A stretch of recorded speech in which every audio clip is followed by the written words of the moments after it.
so we are going to find out what a RPM spring in an old VE engine actually does. So this truck does not have a govern spring in it. Well, it has a govern spring, it just has a factory govern spring. We're going to put a 3200 RPM govern spring in this and see what it does difference-wise. We're going to go horsepower-wise. Drivability, in my opinion, putting a 3200 RPM spring in one of these things is the best money that you could spend to make one of these things more drivable. Or 12 valve in general, in my opinion, but really for the VE, it makes a huge difference. So if you don't have one, go to the link in my description and buy yourself one. Also, I do also have fuel pins in there. If you want fuel pins in the same section, they're Ratman Performance fuel pins, but if you would like one, I do have them there. Anyways, let's talk about this. So this truck we are using for testing purposes, and we are going to change this. I'm going to do a dyno run on it as it sits right now, and then we are going to change the spring and do another dyno run.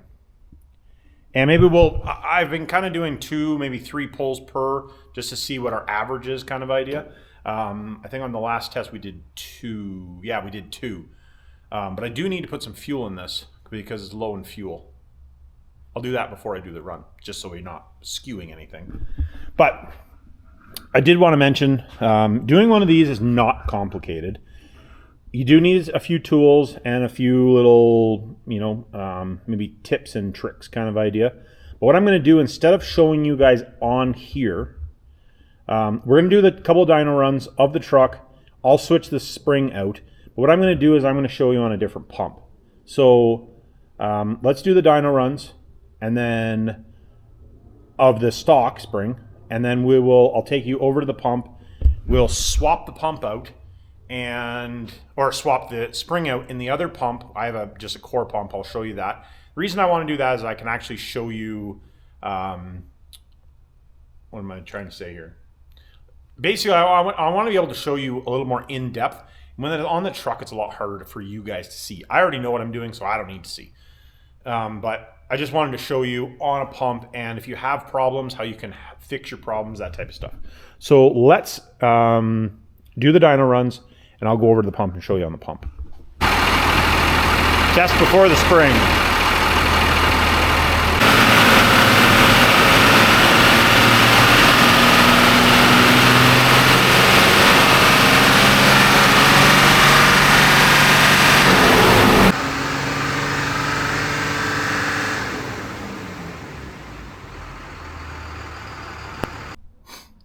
All right, guys, you've seen that we did those runs. You've seen how much power we made. So I'm going to do the govern spring in here. Like I said, I've already showed you on the bench, but for you guys that want to see it on the truck, here we go. And I'll tell you exactly how long it takes me.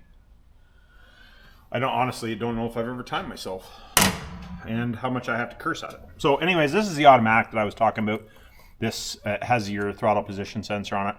Imagine a lot of you guys that are running automatics probably have the delete kit on it.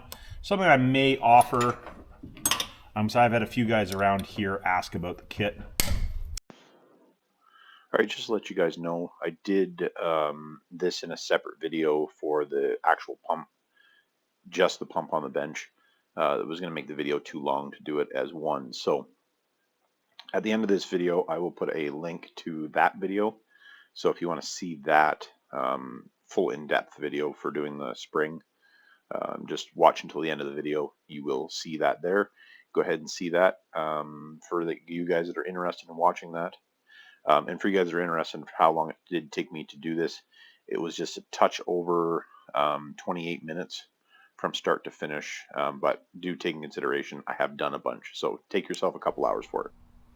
All right, we're going to fire this thing up. Hopefully it doesn't run away. And then we'll continue our dyno test. So I gotta put not a bad idea to unhook the battery. I do this one because it's got a parasitic draw of, for some reason the tail lights don't turn off.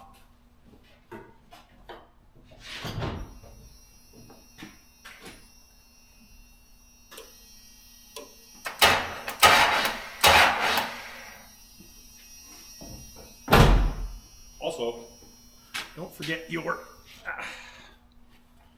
front rad hose stuck in the fan.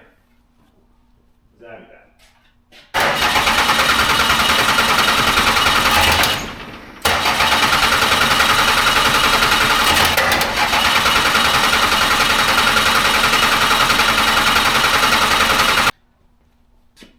Oh, also make sure you don't knock off your fuel solenoid wire so that the truck will run.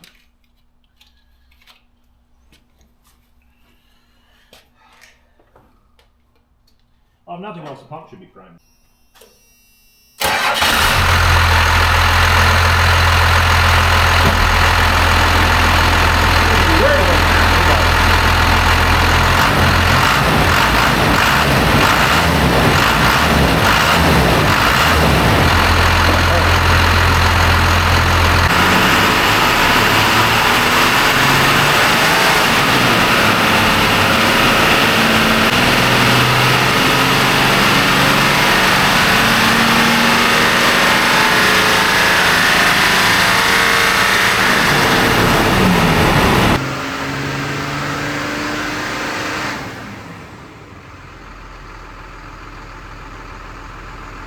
Test concluded, and well, I already kind of knew what was going to happen, but you guys didn't know.